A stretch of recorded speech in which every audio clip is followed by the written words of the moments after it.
Prabowo sambut kedatangan Presiden Turki di Halim Perdana Kusuma.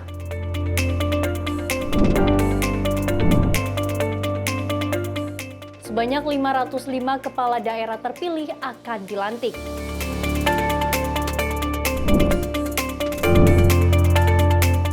Kasus pagar laut di Tangerang masuk tahap penyidikan.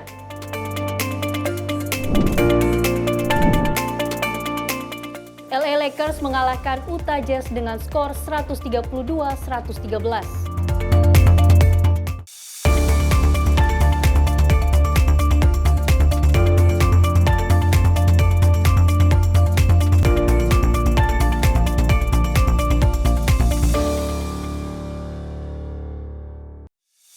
Halo, selamat malam pemirsa. Senang sekali kami kembali hadir untuk mengisi ruang informasi Anda. Selain 4 informasi utama tadi, kami juga akan menghadirkan sejumlah informasi di antaranya terkait dengan agenda dari Kementerian Kabinet Merah Putih. Selain itu juga kami telah menyiapkan sejumlah informasi menarik seputar peristiwa dan juga olahraga tentunya di Menyapa Malam bersama saya Luis Ayu. Dan saya Tiara Dianti, inilah Menyapa Malam untuk Anda.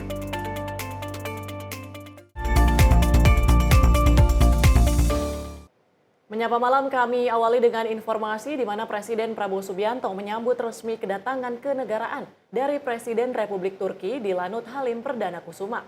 Kedatangan Erdogan ini akan membahas sejumlah isu internasional serta hubungan bilateral baik dari Indonesia maupun Turki.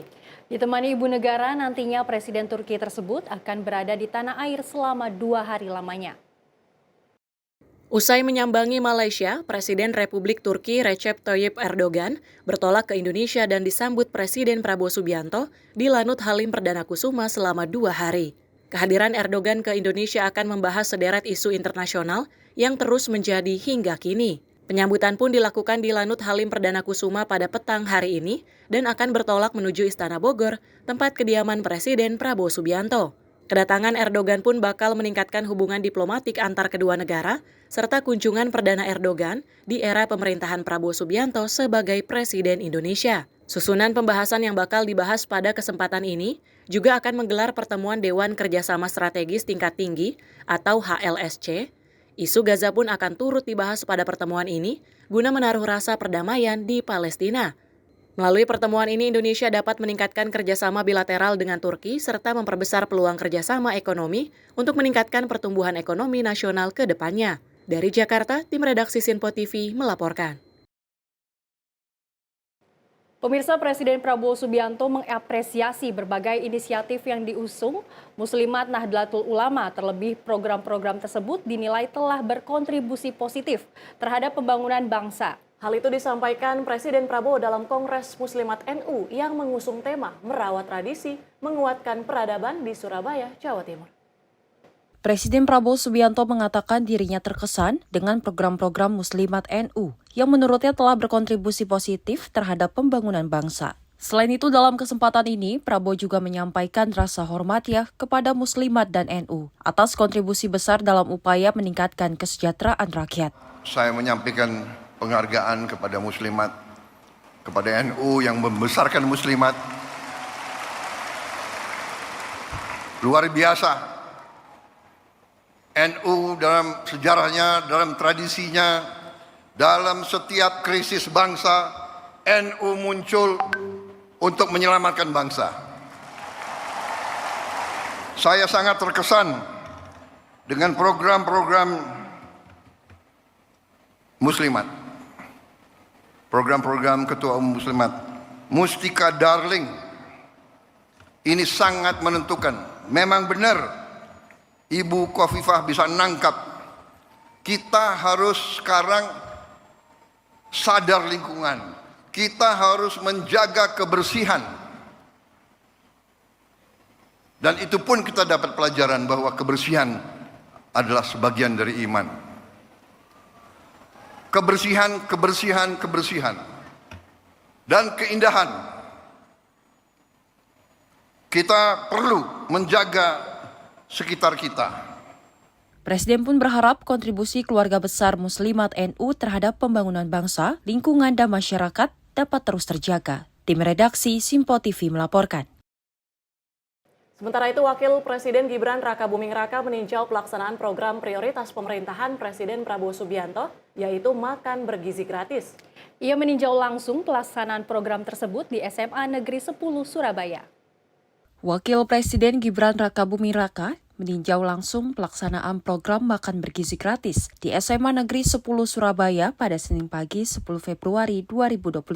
Dalam kunjungannya, Wapres Gibran didampingi Wakil Menteri Dalam Negeri Ripa Haluk dan PLH Sekretaris Daerah Provinsi Jawa Timur Bobi Sumiarsono. Kedatangan Gibran disambut antusias oleh para siswa. Suasana semakin meriah saat Wapres membagikan paket makanan kepada siswa SMA Negeri 10 Surabaya. Program MBG yang saat ini resmi dilaksanakan di seluruh Indonesia tidak hanya bertujuan untuk memastikan asupan gizi yang cukup bagi para siswa, tetapi membawa dampak positif agar anak-anak dapat menabung. Tim Simpo TV melaporkan.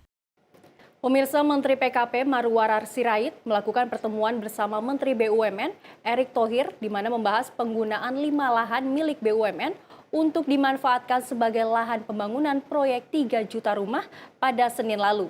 BUMN akan menyiapkan sebesar 792 hektar lahan untuk program 3 juta rumah. Di atas lahan tersebut akan dibangun 123.000 rumah. Ada sebesar 792 hektar lahan yang nantinya dapat digunakan untuk program tersebut. Rencana itu disampaikan Menteri BUMN Erick Thohir usai bertemu Menteri Perumahan dan Kawasan Permukiman Marwarar Sirait dan sejumlah asosiasi pengembang perumahan di kantor Kementerian BUMN Jakarta Senin 10 Februari lalu. Menteri BUMN mengatakan dari total luasan lahan tersebut, ada 5 lahan yang sudah dipastikan statusnya jelas. Artinya tidak ada masalah hukum, administratif, atau teknis yang menghambat pembangunan nantinya. Di sisi lain, Erick meminta adanya payung hukum yang jelas terkait kerjasama antara sektor swasta dan BUMN dalam pembangunan tersebut. Visi Bapak Presiden jelas, program 3 juta rumah harus sukses. Nah, tinggal misinya nih di Pak Ara.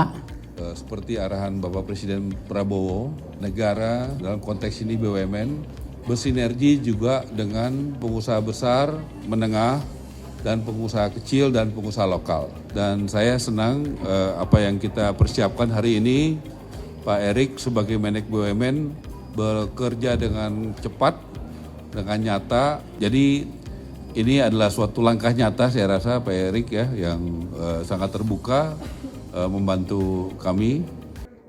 Dengan terobosan dan kolaborasi ini diharapkan akan menciptakan ekosistem untuk mewujudkan pembangunan rumah untuk rakyat dengan potensi mencapai 128.000 unit hunian. Salah satunya dengan membangun hunian vertikal di sejumlah stasiun milik PT KAI dan revitalisasi rumah susun. Tim redaksi Simpo TV melaporkan. Pemirsa, kemacetan Jakarta yang semakin hari parah hingga membuat Polda Metro Jaya untuk membentuk tim pengurai kemacetan yang akan mulai bergerak pada hari ini. Polda Metro Jaya ini membentuk tim pengurai kemacetan yang terdiri dari lalu lintas, Samapta, dan Brimob. Daerah yang setiap harinya macet seperti di Bundaran HI dan pusat-pusat perbelanjaan di Jakarta. Dengan dibentuknya tim pengurai kemacetan ini diharapkan dapat mengatasi kemacetan di Jakarta. Tim ini nantinya akan ditempatkan di lokasi-lokasi yang kerap terjadinya kemacetan, salah satunya Bundaran HI dan pusat-pusat perbelanjaan. Kapolda Metro Jaya Irjen Pol Karyoto mengatakan, tim pengurai kemacetan ini bertugas untuk mengurai macet dan memberikan himbauan kepada pengguna jalan. Hal itu dikatakan Kapolda Metro Jaya usai menggelar apel dan pengecekan kendaraan sepeda motor trail Dinas Polri di Monas Gambir, Jakarta Pusat, Selasa pagi. Saya ingin membentuk tim pemecah kemacetan. Ya, saya sudah kumpulkan Pak Dirlantas, Dirsamapta, dan juga Brimob. Ya.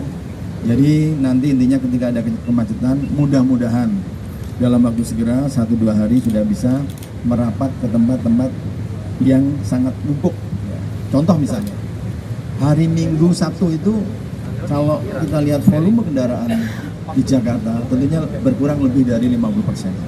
Karena kebanyakan pegawai, ya karyawan-karyawan yang ada di Jakarta itu adalah orang yang tinggal di aglomerasi seperti Depok, Bekasi, ya maupun Tangerang.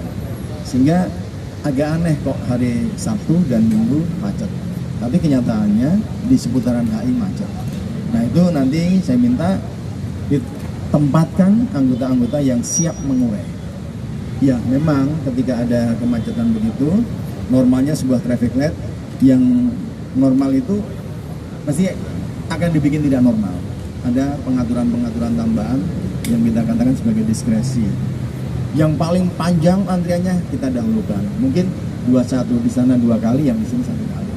Nah itu juga nanti saya minta kepada petugas lalu lintas kalau perlu membawa TOA ya, untuk menginformasikan mohon maaf mungkin kenyamanan Anda agak terganggu karena kita sedikit memberikan prioritas kepada yang lebih panjang. Tim pengurai kemacetan Polda Metro Jaya ini dikerahkan di lokasi-lokasi seperti Bundaran HI dan lampu merah. Dari Jakarta, Dio Malau, Sinpo TV melaporkan. Kita beralih ke informasi selanjutnya. Pemirsa, Mahkamah Agung mencekam keras aksi Rasman Arif beserta tim kuasa hukum yang mengamuk hingga menyebabkan kericuhan di persidangan kasus pencemaran nama baik yang digelar di Pengadilan Negeri Jakarta Utara pada 6 Februari kemarin. Sementara itu, Ketua Umum Pengurus Besar Ikatan Hakim Indonesia mengatakan segala sesuatu yang mengganggu jalannya peradilan merupakan pelanggaran yang serius, sehingga mendesak kepada aparat penegak hukum kepolisian dan juga kejaksaan untuk mengambil langkah tegas yang mengganggu jalannya peradilan. Aksi tidak terpuji Rasman Arif beserta tim kuasa hukum yang membuat gaduh dan kericuhan saat di Pengadilan Jakarta Utara membuat Mahkamah Agung angkat bicara. Mahkamah Agung mengecam keras aksi Rasman Arif beserta kuasa hukumnya tersebut saat menggelar persidangan kasus pencemaran nama baik di Pengadilan Negeri Jakarta Utara dengan terdakwa Rasman. MA sendiri menyebutkan bahwa tindakan tersebut tidak pantas, tidak tertib, dan dikategorikan marwah pengadilan. Sementara itu, Ketua Umum Pengurus Besar Ikatan Hakim Indonesia mengatakan segala sesuatu yang mengganggu jalannya peradilan merupakan pelanggaran yang serius, sehingga mendesak kepada aparat penegak hukum kepolisian dan kejaksaan untuk mengambil langkah tegas yang mengganggu jalannya peradilan. Selaku pelaksana kekuasaan kehakiman tertinggi yang dijamin konstitusi, mengecam keras kegaduhan dan kericuan yang terjadi di ruang persidangan Pengadilan Negeri Jakarta Utara. Karena tindakan tersebut merupakan perbuatan tidak pantas, tidak tertib, yang dapat dikategorikan merendahkan dan melecehkan marwah pengadilan atau contempt of court. 2. Mahkamah Agung tidak mentolerir siapapun pelakunya sehingga harus dimintai pertanggungjawaban menurut ketentuan hukum yang berlaku baik pidana ataupun etik. Tindakan membuat kegaduhan tidak hanya mengganggu kelancaran proses peradilan, tetapi juga merusak citra dan integritas lembaga peradilan sebagai pilar penegak hukum yang independen dan berwibawa. Ikatan Hakim Indonesia menyatakan sikap sebagai berikut. 1. Ikatan Hakim Indonesia menegaskan bahwa independensi peradilan merupakan prinsip fundamental dalam negara hukum. Setiap upaya untuk mengintimidasi, mengintervensi, atau mempengaruhi proses peradilan, termasuk melalui tindakan premanisme dan penghinaan, adalah pelanggaran serius terhadap prinsip tersebut. Hal ini bertentangan dengan hukum, keadilan, serta etika yang menjadi fondasi sistem peradilan di Indonesia. MA dan juga pengurus Ikatan Hakim meminta dan mengimbau kepada setiap masyarakat yang ingin kasusnya didampingi oleh pengacara untuk lebih selektif memilih pengacara ataupun kuasa hukum. Dari Jakarta, Dio Malau, Sinpo TV melaporkan. Perjalanan program prioritas pemerintah soal makan bergizi gratis di Kota Sorong mendapat antusiasme tinggi dari siswa, orang tua, hingga guru. Dari semula yang kurang konsentrasi akibat belum makan bergizi, saat ini mengalami perubahan yang cukup signifikan. Kalangan guru dari sekolah di Kota Sorong, Provinsi Papua Barat Daya mengucapkan terima kasih kepada pemerintah atas program prioritasnya yakni makan bergizi gratis yang tepat sasaran bagi anak sekolah di kota tersebut. Salah satunya Kepala Sekolah Dasar Negeri 39, Ado Minje Yohana Sanggek, mengungkapkan program ini tidak hanya menyasar kepada rasa lapar, namun mengarah kepada pertumbuhan anak-anak. Prestasi mendatang dari anak sekolah SDN 39 tidak hanya dari materi yang diajarkan, namun asupan makanan yang juga sehat dan juga bergizi guna mendukung pertumbuhan anak. Sehingga anak-anak yang datang ke sekolah tidak punya bekal, tidak bawa uang jajan, mereka bisa makan bersama. Kalau macam terlambat jam sedikit pengantarannya, mereka sebut, "Ibu, mana makanannya? Ibu, kita sudah lapar." Satu kali kan agak terlambat ya. Hampir sedikit sudah mau kasih pulang, tapi untung dari sana telepon. Jadi kita tidak kasih pulang anak kelas 1, 2, itu cuma satu kali. Sejalan dengan ungkapan Kepala Sekolah SDN 39, salah satu orang tua siswa juga menyampaikan apresiasi kepada pemerintah terhadap program makan bergizi gratis ini, menjadikan anaknya lebih teliti dan juga fokus dalam bersekolah. Dan ada berkah yang masuk untuk mereka belajar di sekolah. Terima kasih banyak Bapak, karena mereka sudah tidak lari ke sana kemari. Biasanya kalau anak-anak jajan harus keluar dari sekolah, orang belanja jauh-jauh, tapi begitu sudah ada penambahan gizi di sekolah, mereka sudah tidak pulang ke rumah lagi. Jadi untuk kedepannya terima kasih untuk tim yang sudah memberi kami, para orang tua, untuk anak-anak kami. Terima kasih banyak, Tuhan memberkati kinerja Bapak di bidang yang Bapak sekarang tekun. Kami mengucapkan terima kasih banyak Bapak untuk bantuannya. Program makan bergizi gratis ini diharapkan mampu merata di setiap sekolah di tanah air, serta terbebas dari segala macam indikasi praktik penyelewengan dana. Dari Jakarta, tim redaksi Simpo TV melaporkan. Menteri BUMN Erick Thohir mengungkapkan alasan ditunjuknya Maijen TNI Novi Helmi Prasetya menjadi Direktur Utama Perum Bulog yang berasal dari TNI aktif, merupakan bagian dari penyegaran. Ia menjelaskan penyegaran tersebut harus dilakukan agar penugasan ke depan agar dapat dijalankan secara maksimal. Ya tentu penyegaran harus dilakukan. Memang kan penugasan yang diberikan ini harus bisa lakukan kita secara maksimal. Jadi review ini kita jalankan sesuai dengan target-target yang diberikan saat ini, seperti 3 juta rumah. Kita dorong secepatnya dengan pembangunan ekosistem. Sama kemarin keputusan pembelian gabah untuk 3 juta, kita lihat datanya masih kurang maksimal, dan kita lakukan penyegaran. Dan tentu peran daripada ekosistem tadi kan sama. Kalau tadi Pak Ara bicara bagaimana lahannya ada, lalu pembangunannya tidak hanya BUMN tapi private sector, tapi besok sama BI, ya, bagaimana sistem pendanaannya. Sama di Bulog ada kebijakan 3 juta gabah yang harus diserap. Dari data-data serapannya masih kecil, ya perlu ada penyegaran dan perlu semua supporting system untuk memastikan penugasan ini maksimal. Karena yang terpenting jangan sampai dengan sekarang kita menuju swasembada beras yang selama ini kita impor, akhirnya serapannya tidak maksimal, harga gabahnya turun, petaninya kasihan, akhirnya kapok menanam. Pemirsa, usai jeda kami akan menghadirkan sejumlah informasi, di antaranya Wamenak ajak masyarakat manfaatkan cek kesehatan gratis. Selengkapnya usai jeda, tetaplah bersama kami di Simpo TV.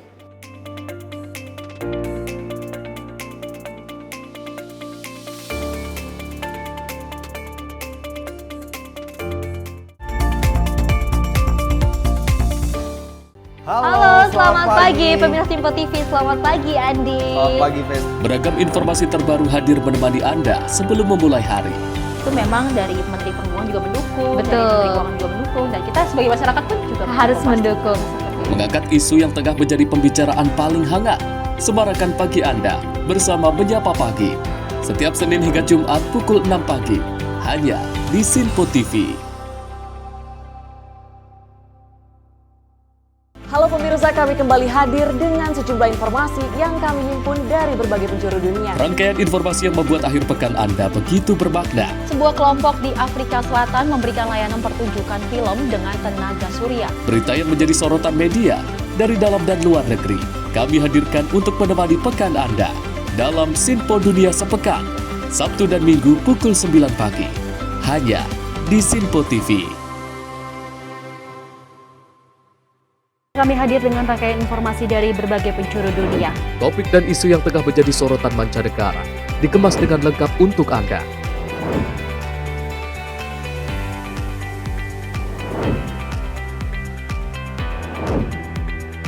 Peristiwa penting yang terjadi dari berbagai belahan dunia kini hadir dalam Simpo Dunia setiap Senin hingga Jumat pukul 7:30 malam hanya di Sinpo TV.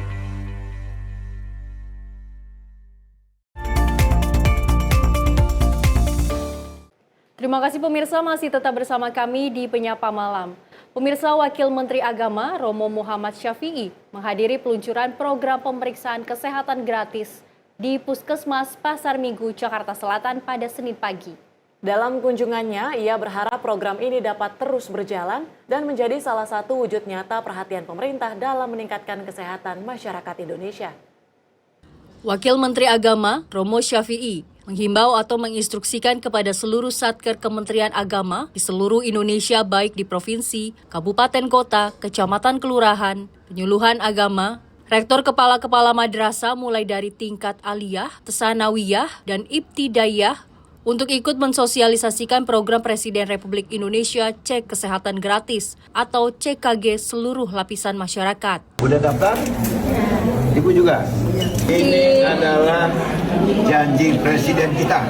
Cek pelayanan kesehatan gratis. Dan ini berlaku untuk seluruh warga negara Indonesia tanpa terkecuali. Dari umur 0 tahun sampai sebelum meninggal.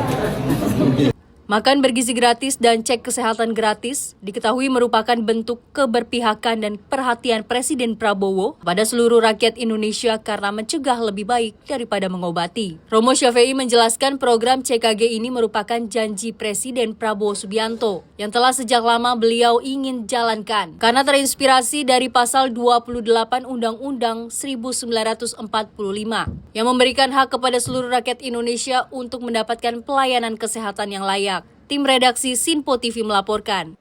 Menteri Kependudukan dan Pembangunan Keluarga atau Kepala Badan Kependudukan dan Keluarga Berencana Nasional, Wihaji, meninjau program cek kesehatan gratis di Puskesmas Priuk, Kota Tangerang. Menurut Wihaji, mekanisme pendataan hingga pemeriksaan kesehatan di puskesmas tersebut berjalan dengan lancar tanpa hambatan. Puskesmas Priuk Jaya, Kota Tangerang menjadi salah satu lokasi pelaksanaan hari pertama program cek kesehatan gratis yang diselenggarakan oleh Kementerian Kesehatan. Menteri Kependudukan dan Pembangunan Keluarga atau Kepala Badan Kependudukan dan Keluarga Berencana Nasional, Wihaji menyatakan bahwa jajarannya telah memulai sosialisasi program cek kesehatan gratis, yang merupakan program prioritas Presiden dengan mengerahkan jutaan petugasnya. Saya ditugaskan di Kota Tangerang, salah satunya adalah mengecek kesiapan dari cek kesehatan gratis atau pemeriksaan kesehatan gratis. Fasilitas ini adalah hadiah negara kepada yang ulang tahun, anak-anak oke, lansia oke, anak sekolah nanti oke juga. Prinsipnya ini hadiah negara bagi warga negara semuanya, 100% warga negara Indonesia dikasih pemeriksaan gratis di saat ulang tahun. Dari analisa, mencegah lebih baik daripada mengobati. Pembiayaan mencegah lebih oke daripada kuratif. Preventif lebih oke. Artinya bahwa kita mulai dipahamkan tentang sadar kesehatan. Melalui gerakan masif ini, Menteri Wihaji berharap program ini mendulang sukses dalam waktu relatif cepat. Program ini menurutnya sekaligus juga untuk mengamplifikasikan program hasil terbaik cepat Presiden dan Wakil Presiden yang diamanatkan kepada Kementerian Kesehatan. Tim redaksi Sinpo TV melaporkan. Pemirsa, Wakil Presiden Gibran Raka Buming Raka didampingi Menpora RI Dito Aryo Tejo menyaksikan serunya pertandingan lagi-lagi tenis internasional di Tenis Indoor Senayan, Jakarta malam kemarin. Acara Sportainment lagi-lagi tenis yang diselenggarakan oleh Rans Entertainment kembali hadir dengan format lebih segar dan mendunia. Pertandingan ini mempertemukan bintang papan atas Indonesia melawan selebritas Korea Selatan. Pertandingan pertama dibuka dengan male single yaitu Pradipta Wicaksono versus Choi Woo. Match kedua diisi oleh tim Desa Mahendra dan juga Nagita Slavina dan Jung Hayong dan Taeun. Dan terakhir pasangan Nia Ramadhani dan Raffi Ahmad versus Park Eun Sok dan juga Hong So Ah. Lagi-lagi tenis internasional dibuka dengan match yang cukup menegangkan dengan menghabiskan 3 set pertandingan. Pradipta Wicaksono dan juga Choi Woo sama-sama tampil dengan prima dalam pertandingan ini. Masing-masing pendukungnya menyuarakan suara untuk menyemangati satu sama lain. Set pertama berhasil dimenangkan oleh Choi Woo dengan skor 2-6. Pada set kedua, Dikta berhasil merebut poinnya dengan hasil 7-5. Hingga akhirnya pada set terakhir, Dikta berhasil memenangkan match tersebut dengan lawan Choi Woo menjadi 10-7. Pertandingan yang tak kalah seru juga ditunjukkan pasangan Raffi Ahmad dan juga Nia Ramadhani melawan Park Eun-sok dan juga Hong So-ah. Selesai pertandingan, Menpora Dito Wamenpora Taufik ikut mendampingi Wapres Gibran menyerahkan penghargaan kepada pemenang pasangan Raffi dan juga Nia Ramadhani. Tim redaksi Simpo TV melaporkan. Kita beralih ke informasi selanjutnya. Komisi Pemilihan Umum memastikan sebanyak 505 kepala daerah terpilih pada Pilkada November lalu akan dilantik dalam waktu dekat ini. Meskipun demikian, kepala daerah yang masih berstatus sengketa tengah menjalani pemeriksaan lanjutan di Mahkamah Konstitusi. Ketua Komisi Pemilihan Umum Muhammad Afifuddin akan memastikan total 505 kepala daerah akan untuk dilantik dalam waktu dekat. Kepastian ini disampaikan mengingat hanya 40 kepala daerah yang saat ini statusnya masih sengketa dan sedang diproses oleh Mahkamah Konstitusi. Afifuddin menyebut kepala daerah di tingkat provinsi yang masih berstatus sengketa di tingkat provinsi, yakni Papua, Papua Pegunungan, Bangka Belitung, sedangkan sisanya ada di tingkat kabupaten kota. Adapun KPU Pusat telah memberikan edaran kepada masing-masing wilayah untuk segera melanjutkan putusan Mahkamah Konstitusi kepada perkara yang dismisal. Hari ini ada 40 perkara yang sedang dilanjutkan pemeriksaannya di Mahkamah Konstitusi. Ada beberapa yang menyangkut dengan perkara untuk provinsi, yaitu di Provinsi Papua, Papua Pegunungan, kemudian Provinsi Bangka Belitung kalau nggak salah. Selebihnya kabupaten kota kabupaten kota. Jadi dari sekian banyak itu total kepala daerah yang akan dilantik itu ya 505 titik ya. Karena 545 secara umum kan, jadi 40-nya masih ada sidang pemeriksaan lanjutan. Bagaimana apa yang sudah dilakukan KPU, sebagaimana surat edaran yang sudah kami sampaikan ke jajaran, kami dan seluruh jajaran sudah menindaklanjuti apa yang sudah menjadi tugas KPU setelah proses dismissal atau sengketa di Mahkamah Konstitusi tidak berlanjut bagi daerah-daerah yang sudah selesai sengketanya. Dari Jakarta, Azizul Hakim, Fahen, Tim Liputan Simpo TV. Pemirsa, usai memastikan sebanyak 505 kepala daerah terpilih, hasil pilkada serentak lalu siap dilantik. Ketua KPU RI Muhammad Afifuddin menyebut bahwa pihaknya tidak terlibat secara aktif dan pasif terhadap penentuan jadwal pelantikan. Meskipun tidak terlibat, KPU tetap menyerahkan sepenuhnya kepada pemerintah sebagai pihak yang berkepentingan. Menjawab soal ambil bagian pada penentuan jadwal pelantikan kepala daerah terpilih hasil pilkada serentak lalu, Ketua Komisi Pemilihan Umum Republik Indonesia Muhammad Afifuddin mengaku lembaganya tidak terlibat. Menurutnya hal ini telah diserahkan kepada pemerintah sebagai pihak terkait untuk melantik 505 kepala daerah terpilih tersebut. Afif turut mengungkapkan pada pelaksanaan Pilkada 2024 lalu, KPU telah menunaikan seluruh tanggung jawab dengan maksimal dan akan menunggu mengikuti proses-proses berkaitan dengan pelantikan yang secara langsung akan serentak dilaksanakan. Maka teman-teman H+1 setelah dibacakan putusan di Mahkamah Konstitusi melaksanakan pleno penetapan di kantor KPU atau tempat yang ditentukan. Hari selanjutnya mereka menyampaikan surat kepada DPRD untuk kemudian teman-teman KPU menunggu undangan pengesahan di rapat paripurna DPRD baik provinsi maupun kabupaten kota sebagaimana tingkatan pilkada di daerah tersebut. Jadi kami pastikan seluruh proses yang menjadi tanggung jawabnya KPU sudah kami laksanakan dan untuk selanjutnya kami akan menunggu mengikuti proses-proses berkaitan dengan pelantikan yang nanti akan dilaksanakan secara serentak. Demikian. Penuntasan tanggung jawab ini pun disampaikan Afifuddin sesuai dengan undang-undang yang ada, sehingga tidak mencederai ataupun melanggar peraturan yang ada. Dari Jakarta, Azizul Hakim, Fahen, Tim Liputan Simpo TV. Menteri Ketenagakerjaan RI Yasirli mengunjungi Politeknik Ketenagakerjaan yang dibina oleh Kemnaker pada Senin kemarin. Selain meninjau langsung berbagai fasilitas yang ada, dalam kesempatan itu Menaker juga diminta untuk menyampaikan orasi ilmiah. Melalui video yang dibagikan di akun sosial media Instagram @yasirli, Menteri Ketenagakerjaan RI Yasirli mengunjungi Politeknik Ketenagakerjaan yang dibina oleh Kemnaker pada Senin 10 Februari 2025. Menaker memberikan orasi ilmiah untuk memotivasi mahasiswa, sekaligus untuk meninjau langsung berbagai fasilitas, guna mengevaluasi dan melihat potensi pengembangan ke depan. Melalui caption di sosial media disampaikan bahwa Kemnaker terus berkomitmen meningkatkan mutu pendidikan ketenagakerjaan agar lulusan memiliki kompetensi yang sesuai dengan kebutuhan industri.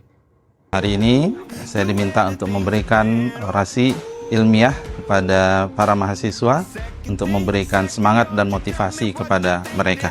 Dan sekaligus juga meninjau beberapa fasilitas untuk kita evaluasi, untuk kita lihat bersama bagaimana potensi pengembangan ke depan.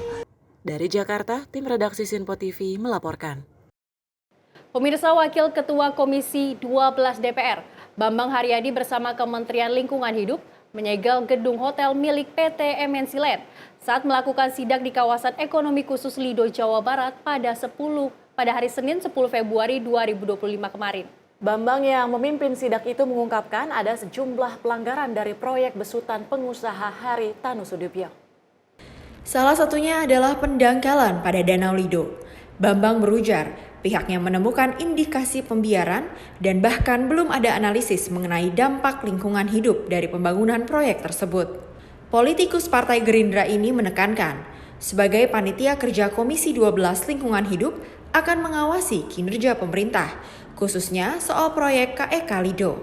Bambang mengaku telah memerintahkan Dirjen Gakum KLH untuk melakukan penindakan dan meminta PT MNC Land menghentikan sementara pembangunan karena dikategorikan ilegal. Kemudian, Bambang juga mengultimatum PT MNC Land agar tidak menyentuh proyek tersebut sampai ada kejelasan AMDAL. Diberitakan sebelumnya, KLH meminta pihak MNC Land selaku pengelola KEK Lido untuk memperbaiki dokumen lingkungan. Jika tidak kunjung diperbaiki, maka izin KEK bisa dibekukan secara hukum dan bahkan pengelola akan terancam dipidana. Deputi Bidang Penegakan Hukum Lingkungan Hidup, Irjen Pol Rizal Irawan menyebut pihaknya memberikan waktu 90 hari kepada pengelola KEK. Tim redaksi Sinpo TV melaporkan. Pemirsa, Wakil Menteri Ekonomi Kreatif Irene Umar menegaskan bahwa Indonesia kini bukan sekedar pasar, melainkan juga produsen dan inovator dalam ekosistem mainan dan komik global.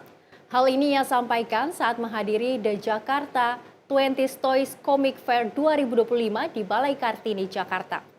Wakil Menteri Ekonomi Kreatif Irene Umar menghadiri The Jakarta 20th Toys and Comics Fair 2025 yang digelar di Balai Kartini, Jakarta.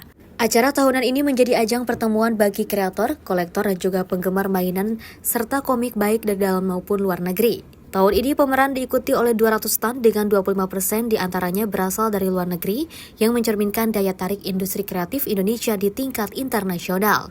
Wamencraft juga menekankan bahwa Kementerian Ekonomi Kreatif hadir sebagai penggerak ekonomi baru dengan konsep New Engine of Growth. Tempat ini cukup historis karena tempat ini bukan hanya merupakan rumah dari Jakarta Toys and Comic, tapi juga Game Prime pertama kali juga hadir di sini. Pemerintah kita sudah menyadari akan pentingnya kreatif ini sebagai sebuah penggerak ekonomi yang kita namakan New Engine of Growth. Ini yang di kementerian ada kok yang jadi toys collector, kalau ke kantor saya juga nge-collect kan. Tapi sekarang kita bisa mengkreatifkan hal ini dan menjadi sebuah kebanggaan negara. Jadi saya mohon dengan teman-teman yang ada di sini semua, tolong untuk yang artis, ayo kita terus berkarya. Indonesia itu terkenal dengan orang yang sangat humble. Tapi saatnya kita menjadi raja di negara sendiri dan merajalela secara internasional. Siap nggak teman-teman sekalian? Dengan itu kita akan support terus dan semoga kedepannya IP lokal akan maju terus. Wamencraft berharap semakin banyak intelektual properti lokal yang juga berkembang dan mampu bersaing di pasar internasional. Dari Jakarta, tim redaksi Sinpo TV melaporkan. Pemirsa, sejumlah berita peristiwa akan kami hadirkan, salah satunya ambulans terjebak banjir di Sungai Nevoval. Tetap di Menyapa Malam Sinpo TV.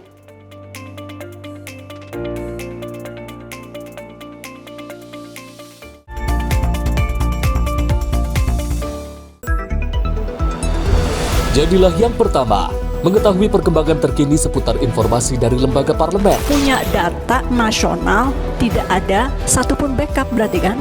Tiba-tiba ada putusan yang nggak masuk akal dan seperti ini gitu. Kita ambilkan rekomendasi kepada KPK, periksa! Kami hadirkan informasi paling akurat, untuk mengawal setiap informasi dalam rapat komisi dan paripurna. Tentunya bersama saya Andi Rezaldi yang telah kami rangkum dalam program Sinpo Parlemen. Saya Arif Rifani. Saksikan Sinpo Parlemen setiap Sabtu pukul 6 pagi hanya di Sinpo TV. Pemirsa, Sinpo TV kembali hadir menemani Anda dengan berbagai informasi yang telah kami rangkum dalam sepekan. Sajian lengkap informasi sepekan kami hadirkan untuk Anda. Badan Legislasi DPR menemui masa unjuk rasa di depan gedung DPR RI Senayan, Jakarta. Menemani akhir pekan Anda bersama keluarga dengan rangkuman berita menyeluruh dalam Sinpo Sepekan setiap minggu pukul 6 pagi hanya di Sinpo TV. Pemirsa, Sinpo TV kembali hadir menemani Anda dengan berbagai informasi yang telah kami rangkum dalam sepekan.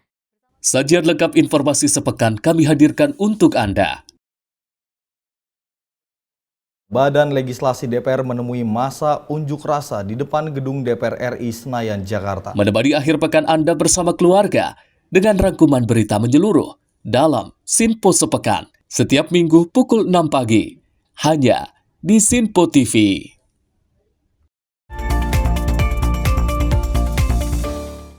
Anda masih menyaksikan Menyapa Malam Sinpo TV, informasi kami lanjutkan. Penyelidikan terhadap kasus pagar laut di Tangerang telah memasuki babak baru, kini Polri telah meningkatkan statusnya ke tahap penyidikan. Sejumlah 44 saksi telah diperiksa penyidik Bareskrim Polri, termasuk masyarakat, perangkat desa, kepala desa, hingga perwakilan pemerintahan, daerah, dan kementerian. Karopemnas Humas Polri Brigjen Pol Truno Yudo Wisnu Andiko menyampaikan penyelidikan kasus pagar laut di Tangerang telah memasuki tahap penyidikan. Saat ini tim penyidik dari Bareskrim Polri terus mengumpulkan bukti dan juga menganalisis keterangan para saksi. Truno Yudo menyebutkan hingga saat ini sebanyak 44 orang telah diperiksa dalam kasus pagar laut, mulai dari kalangan masyarakat sekitar, perangkat desa, kepala desa, hingga perwakilan pemerintah daerah dan kementerian terkait. Truno Yudo mengungkapkan bahwa penyidik menelusuri dugaan adanya pemalsuan dokumen tanah, termasuk surat hak guna bangunan SHGB dan juga sertifikat hak milik SHM. Truno Yudo mengatakan sejumlah barang bukti dan dokumen terkait telah dilakukan pengecekan melalui laboratorium forensik Bareskrim Polri guna untuk memastikan keabsahan dokumen tersebut. Proses penyidikan pagar laut di Tangerang. Proses ini sebagaimana sudah kami sampaikan sejak tanggal 10 Januari 2025 sudah dilakukan proses penyelidikan. Dari penyelidikan kemudian juga sudah dinaikkan menjadi statusnya penyidikan. Dalam proses ini sudah melakukan pemeriksaan terhadap 44 saksi. Ya, teman-teman menanyakan siapa saja, tentu ini dari ada masyarakat, ada perangkat desa, ada kepala desa, kemudian ada juga dari pemerintah daerah setempat, termasuk dari kementerian. Tentu ini langkahnya pada status saksi. Ya. Dari pemeriksaan penyidik, tentu proses ini setelah melakukan langkah-langkah terhadap pemeriksaan saksi-saksi juga selaras dilakukan secara simultan bersamaan, ya, dilakukan secara saintifik tentunya. Ya. Karena terkait dugaan yang telah disampaikan oleh Dirtipidum Bareskrim Polri, ya, adanya pemalsuan, ya, terkait dengan SHGB dan SHM. Maka saat ini juga tentunya disupport secara scientific crime investigation melalui laboratorium forensik Bareskrim Polri untuk pendalaman lebih lanjut. Di Jakarta, Gia Nabila, Azizul, Aldi, Sinpo TV melaporkan. Kita beralih ke informasi selanjutnya, pemirsa. Lalu lintas di Jalan Kalimalang mengalami kemacetan yang cukup panjang. Penyebab utamanya adalah kondisi jalan yang amblas di proyek area sistem penyediaan air minum atau SPAM. Selain amblasnya jalan, banyak pengendara sepeda motor dilaporkan terjatuh setelah turunan lagon akibat kondisi jalan yang licin. Pada hari Selasa 11 Februari 2025 lalu, lintas di Jalan Kalibalang mengalami kepadatan yang signifikan. Penyebab utamanya adalah kondisi jalan yang amblas di area proyek sistem penyediaan air minum. Kondisi ini diperparah oleh hujan deras yang mengguyur wilayah tersebut, membuat jalanan licin dan juga membahayakan pengendara, khususnya sepeda motor. Selain amblasnya jalan, banyak pengendara sepeda motor dilaporkan terjatuh setelah turunan lagon akibat kondisi jalan yang licin. Hal ini semakin menambah kekacauan lalu lintas di area tersebut. Warga setempat berinisiatif memasang pembatas di bagian jalan yang amblas sebagai upaya pencegahan kecelakaan dan membantu mengatur arus lalu lintas yang padat. Sebelumnya, ruas Kalimalang arah Jakarta, khususnya di dekat Jembatan Haji Santung, juga dilaporkan rawan amblas akibat proyek spam Jatiluhur.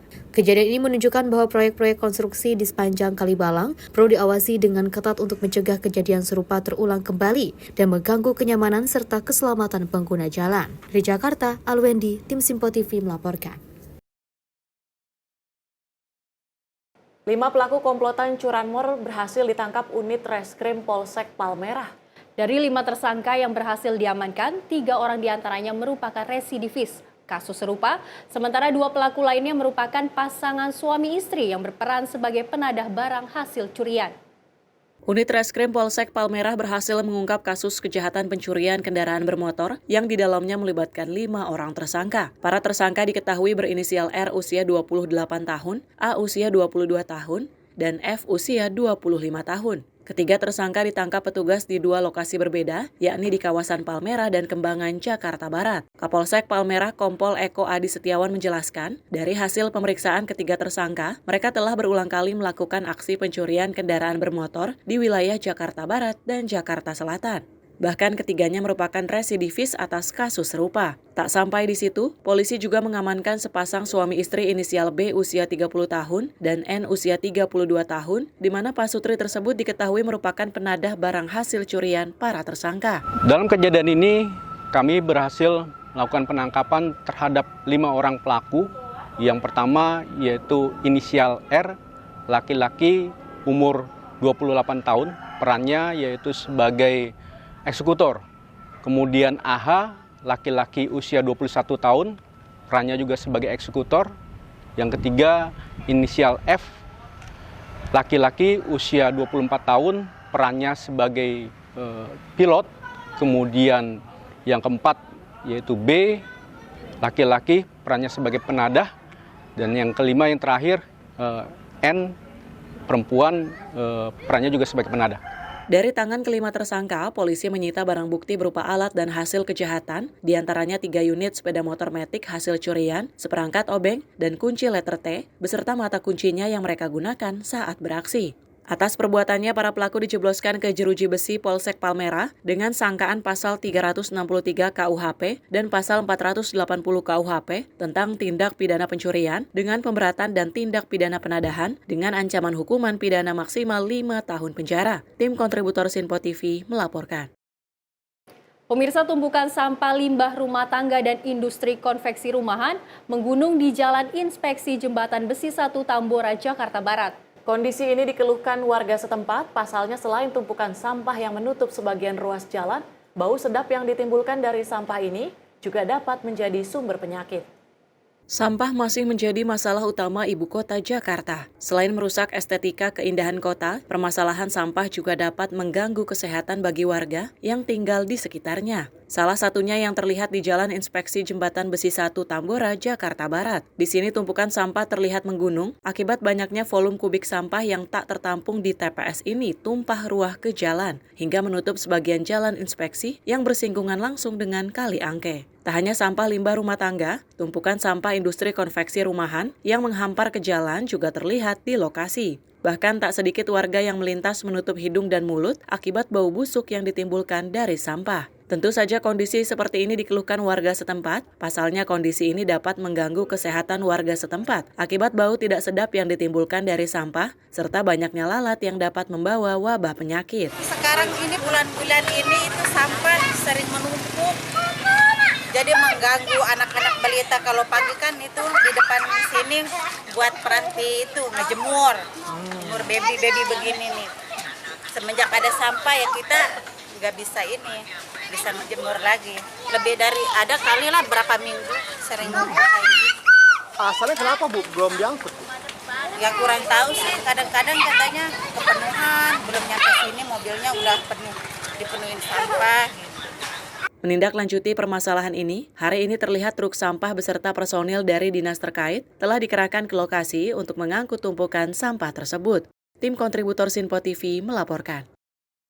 Sebuah video viral memperlihatkan momen menegangkan ketika mobil ambulans menerobos banjir di Sungai Nevopal, Desa Oelatimo, Kecamatan Kupang Timur, Kabupaten Kupang, Nusa Tenggara Timur, demi membawa 2 pasien ibu hamil yang akan melahirkan. Bahkan diketahui ambulans itu sempat terjebak banjir sekitar 20 menit, di mana nampak ambulans tersebut hendak menyeberangi sungai dari arah Pariti menuju kota Kupang. Sebuah mobil ambulan yang mengangkut 2 pasien ibu hamil dan 6 perawat terjebak banjir selama 20 menit di Sungai Nevopal, Kabupaten Kupang, Nusa Tenggara Timur. Ambulan tersebut dalam perjalanan dari Puskesmas Sulamu menuju Rumah Sakit Leona Kupang karena jembatan di sungai tersebut putus akibat banjir pada 2022. Ambulans terpaksa melintasi aliran sungai. Namun baru sekitar 5 meter melaju, kendaraan tersebut langsung terjebak arus banjir. Sejumlah pria yang berada di lokasi segera menerobos banjir untuk membantu mendorong ambulans keluar dari sungai. Karena orang lagi sakit parah dan hampir meninggal.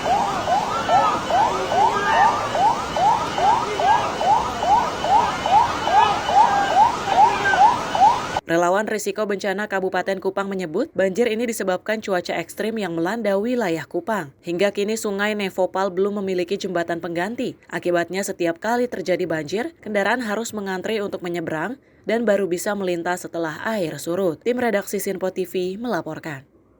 Pemirsa, warga Desa Rintis Kabupaten Labuhan Batu digegerkan dengan penemuan mayat seorang wanita yang dikubur separuh badan di sebuah perladangan. Penemuan ini membuat warga berbondong-bondong datang ke lokasi karena mayat sudah mengeluarkan aroma busuk.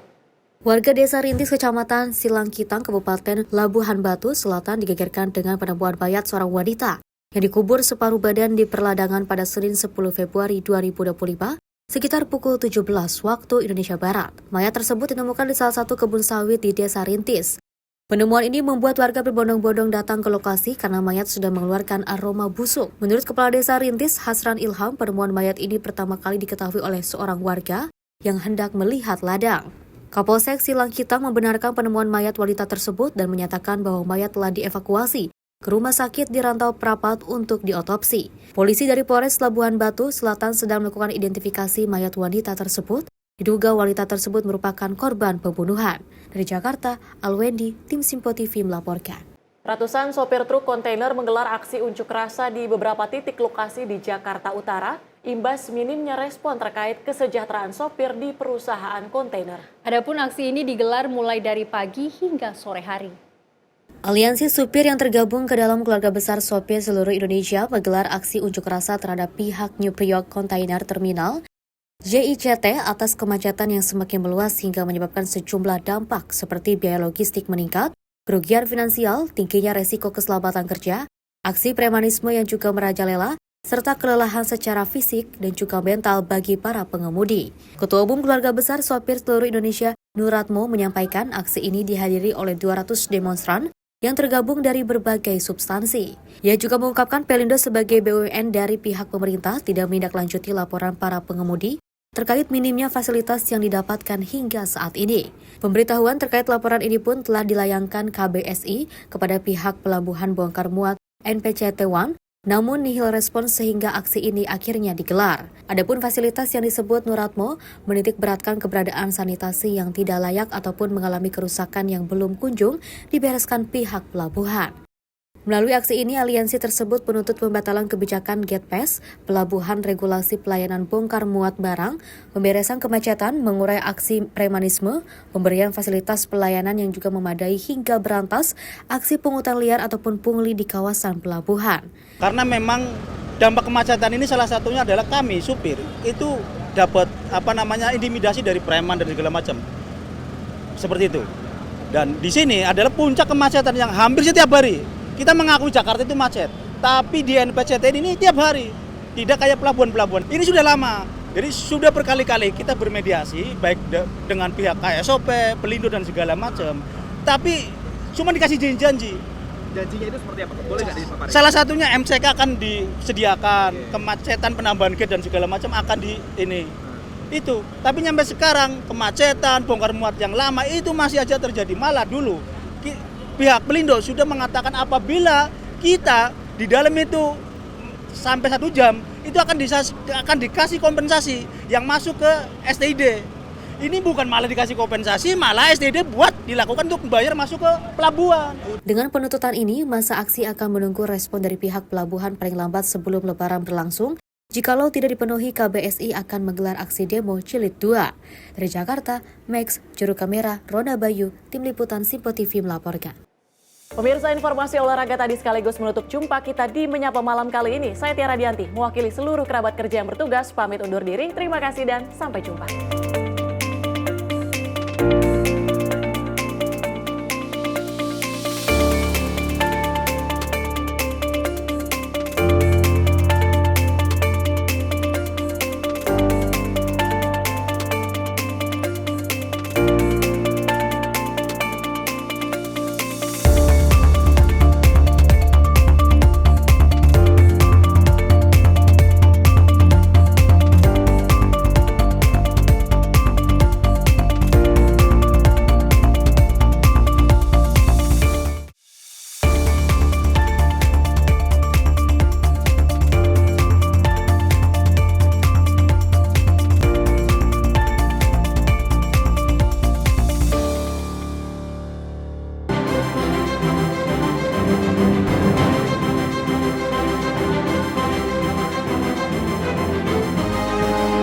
Simpo TV, News, Sport, Entertainment.